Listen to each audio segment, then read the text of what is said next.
right, good afternoon, everyone. It is April 11th, 2026. The swarms are happening this weekend. This is my third call today that I've gotten for swarms. We're in Maryville, Tennessee, and we have a nice big basketball-sized swarm up in this tree. It's a crepe myrtle tree.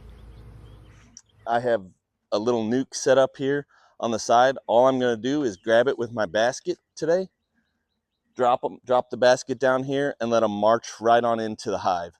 So this one's going to be a real easy swarm pickup, and we'll get started.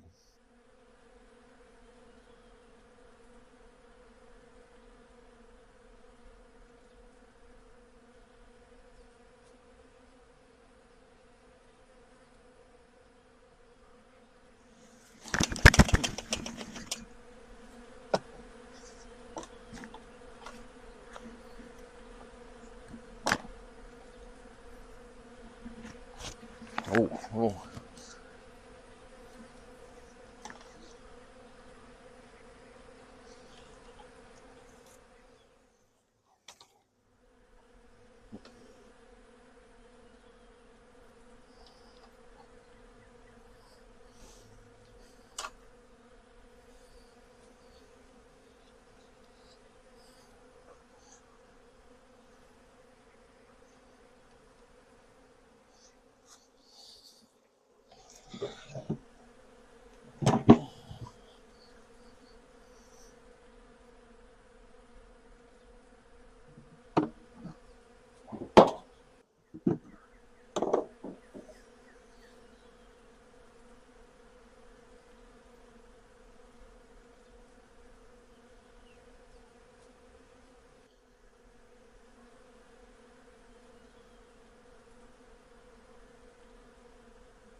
A wave of bees starting to walk over the top there. That's what's called the march.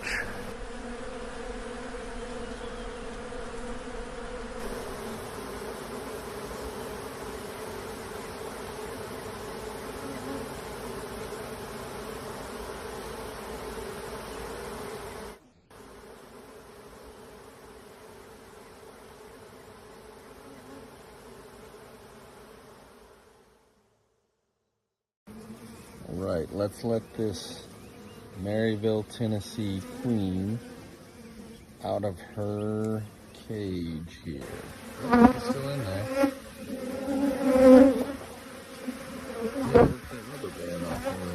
It's been about 2 days since the Maryville swarm. You can see her in there.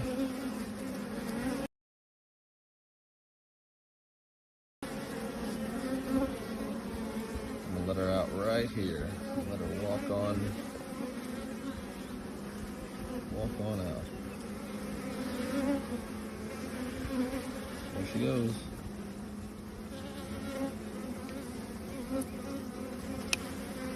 Down she goes.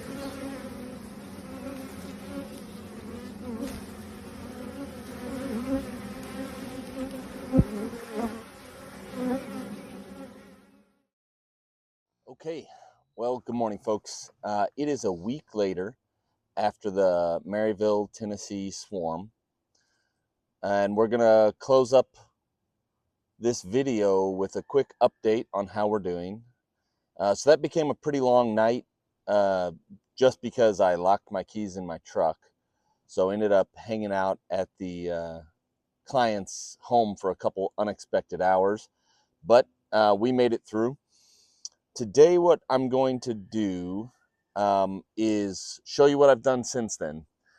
The next day, I went ahead and I moved them out of that nuke you saw me moving that swarm into this more stable 10 frame Langstroth hive.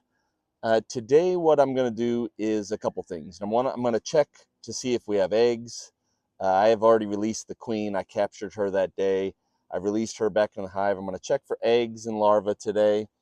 Should see some in the frames already. I'm going to install this PureWave cell from 4RBs. Thank you very much to the donors of 4RBs. Without you all, we wouldn't be able to get these in the hives in the numbers we have already this year, so thank you very much. I'm going to throw an entrance reducer on there and just check for overall health inside the hive. So let's get after it. It is a swarm, and as many of you who watch my videos know, I don't usually suit up until it gets a little bit spicy. So we'll just play that by ear.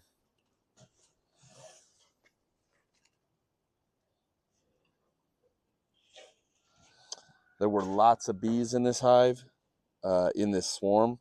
So these 10 frames are already filling up. Look at that. You can see just how many bees are on the inner cover here. Tons of bees. So I think first thing what I'd like to do is just pull a couple of these out here in the middle where the queen should be. And we'll get a sense of how we're doing.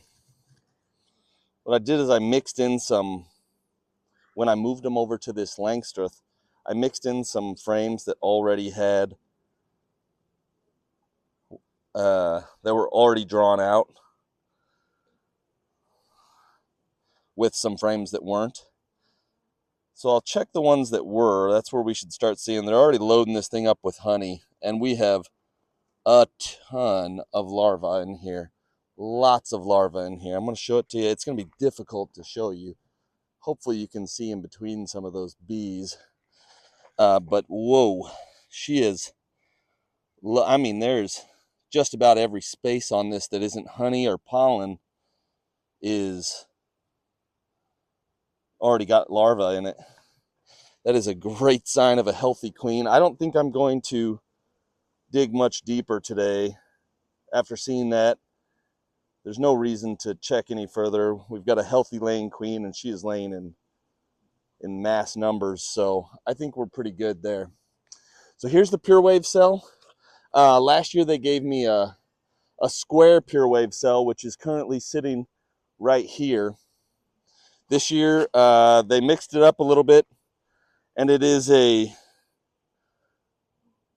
what is that, a hexagon, I guess. The looks like a honeycomb here.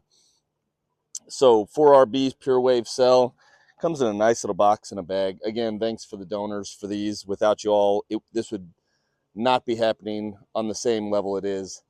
What I've done ahead of this video is just the same as last year. I built a little inner cover that fits the PureWave cell perfectly. But what I'm going to do today is, since I've built this inner cover that's got lots of access points, I'm going to put it at the very bottom of the hive.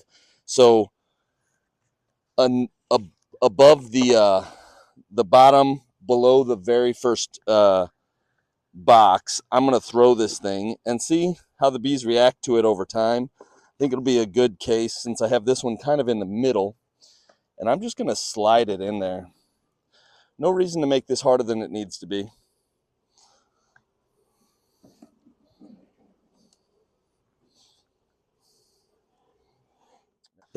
Yeah, we'll get that entrance reducer in place while we're at it. With as much as they've been messed with over the last couple days, just getting them from the swarm, capturing them inside a 5-frame nuke, next day moving them into this 10-frame, and then today open them up and really messing with the hive. They're pretty gentle. I've gotten a couple buzz me. I haven't got any stings, which is a good sign that with a really good laying queen and a gentle bunch of bees, I'm not using any smoke or sugar water. So this is their raw mentality. They're actually really well behaved, which is a good sign I won't have to replace that queen eventually. She's going to have a nice, calm bunch of ladies that work for her. Anyways, that's it, folks. Thanks again to the donors of 4RBs. Really appreciate it. I think this is a brilliant investment in sacred geometry and investing in our bees and the pollinators out there. So really appreciate the donors and all the folks at 4RBs that make this happen. This swarm is in good hands now. We'll give some updates as the spring and summer move along, but I'm really confident this is going to be a great hive over time. All right, thanks everyone. Tune in next time to Peas Bees. Adios. And a